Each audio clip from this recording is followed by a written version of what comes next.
Hello, everyone. Pastor Andy here. Welcome to Making It Simple. I'm looking forward to being with you today and bringing you this portion of the Word that the Lord has laid upon us. As we're walking through the book of John, we're seeing the visible character of Christ. Not just the person, the walking, breathing person, but the character. Why was that important? What example was he giving us? So we're going to share some time today. We'll see how the Lord leads as far as our passages are concerned and how far we get. But I just want you to know that everything that we're talking about here at Making It Simple is all about the character of Christ, which indeed, as believers, should be reflected in our life as well. That is who God has called us to be. We're not looking for perfection. Nobody that's listening to this broadcast, including this teacher, is going to be walking on water anytime soon. However, the character that we display absolutely can be, and I believe that it should be, the character of Christ as it comes to how we treat each other, how we respond to situations, and all the other things in between. So let's just jump right into the Word. Let's just see what it is the Lord is saying to us today. So we left off at verse 14, and it says, "And the Word was made flesh and dwelt among us." Now remember, back in verse 1, it says the Word was with God, and the Word was God. So here we see reference to that again. The Word. We're speaking of Jesus. The Word was made flesh. The incarnation. God becoming man. In other words, God stepping into creation in such a manner, in such a way that everyone knew there was something different because the character of God was on display. And it says he dwelt among us, and we beheld his glory, and the glory as of the only begotten of the Father. Clearly a reference to Jesus. So the incarnation of Christ here is indeed beginning, the incarnation of God, and how it was that he came, and it tells us that he dwelt among us. Well, that's just a fancy way to say he lived here. That's what he's talking about. He literally walked, literally existed, but all the while, that dwelling among, all that while, he also remained perfect. Why is that important? Because the character of God could be displayed no other way. It had to be that there was not a conformation, if you will, to this world. Because the book of Romans says, do not be conformed of this world to this world. In other words, don't just try to blend in. Don't just go along with what everybody else is doing. It says, but rather be transformed, being made new, which Paul again would make reference that when we come to Christ, we become new creatures, new creations, transformed by the renewing of our mind. We all have known people that are stubborn. Maybe we ourselves have been, or maybe some of us are at different points in times about different things. The transformation of one's mind only can come at the exposure of something different. The exposure of something that causes us to stop, to pause, to think, to consider, maybe I'm not right. Maybe there's another answer. But it has to be something that is seen. It has to be something that is completely visible and understood that it's even possible. The outward characteristics of Jesus displayed the heart of the Father. And he would later talk about this as he says, if you've seen me, you've seen the Father. So it says here, he dwelt among us.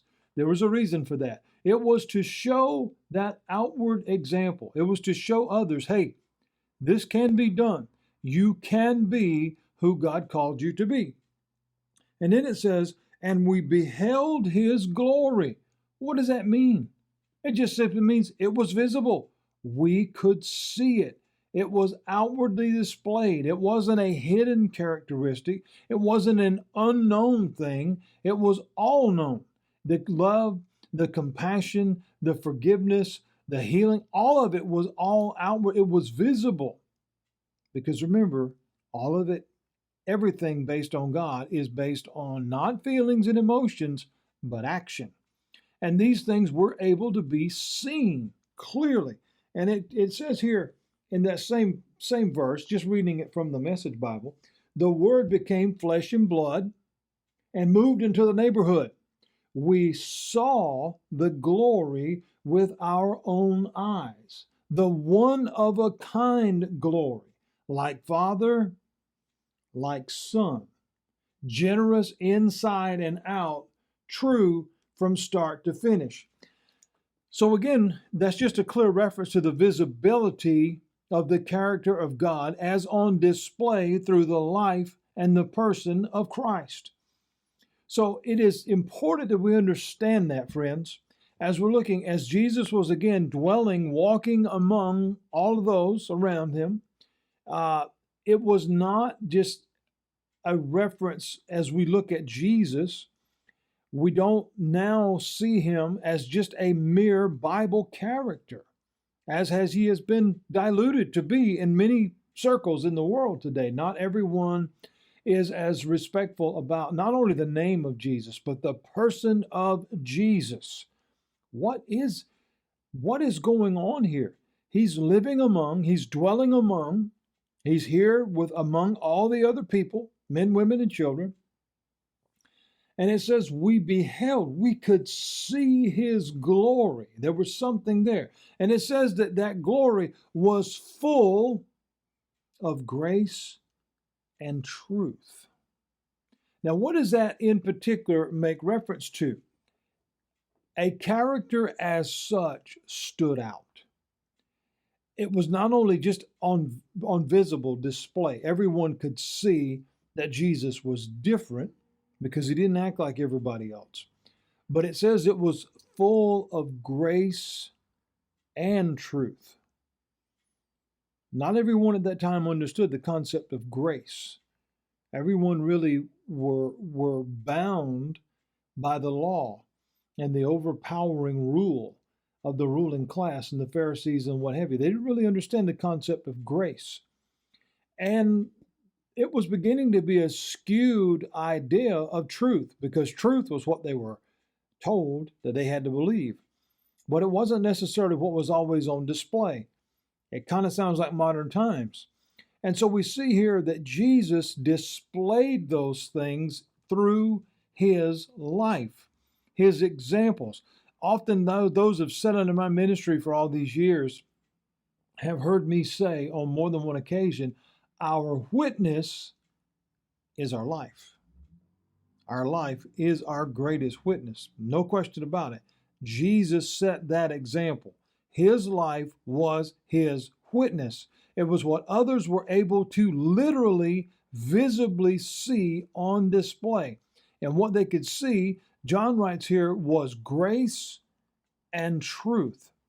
And we'll get into that a little bit deeper as these verses unfold. So it goes on, and it tells us in verse 15, John bear witness of him.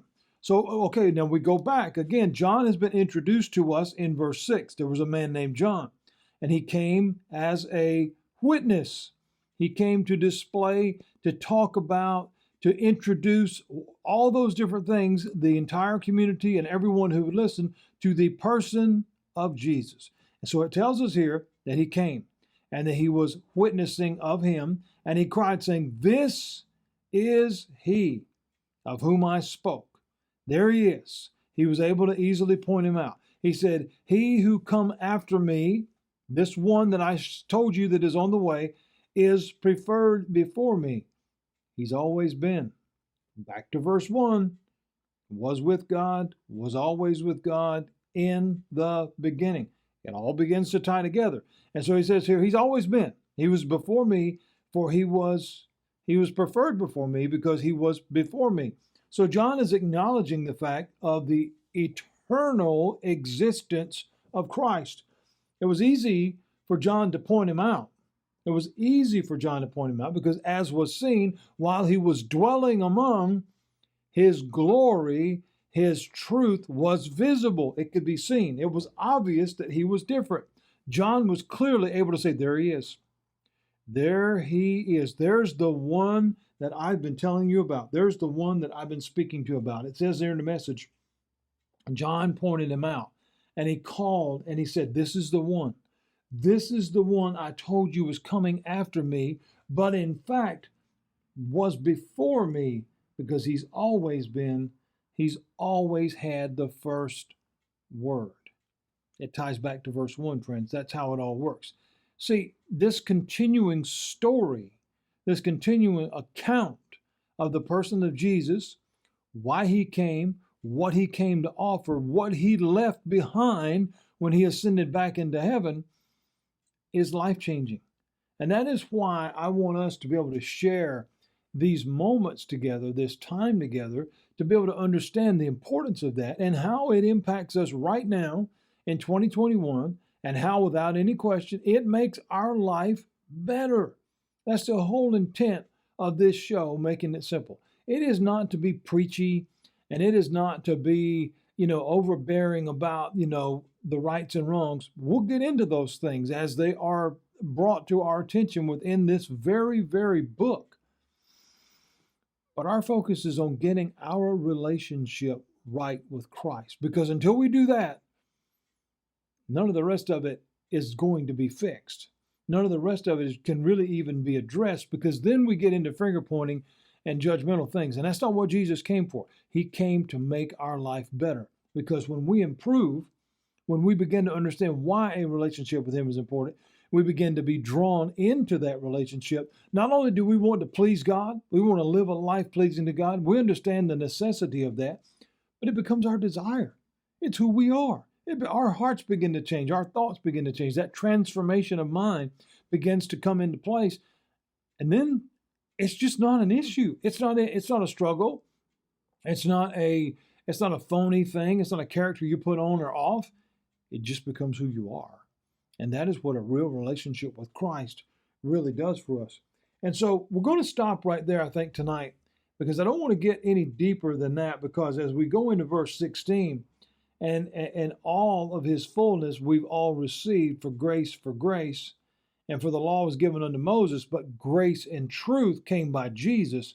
No man has ever seen God at any time. The only begotten Son, which is in the bosom of the Father, he has declared him. So we understand here that as Jesus is walking, and those are the next set of verses we'll go through tomorrow, Lord willing.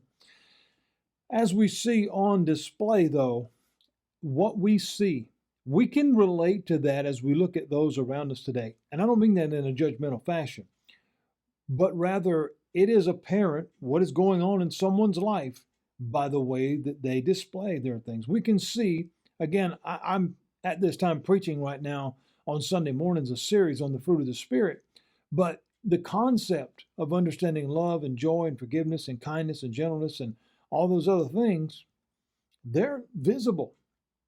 Grace and truth is visible. As a former police officer, it was very clear whether someone was being honest or not.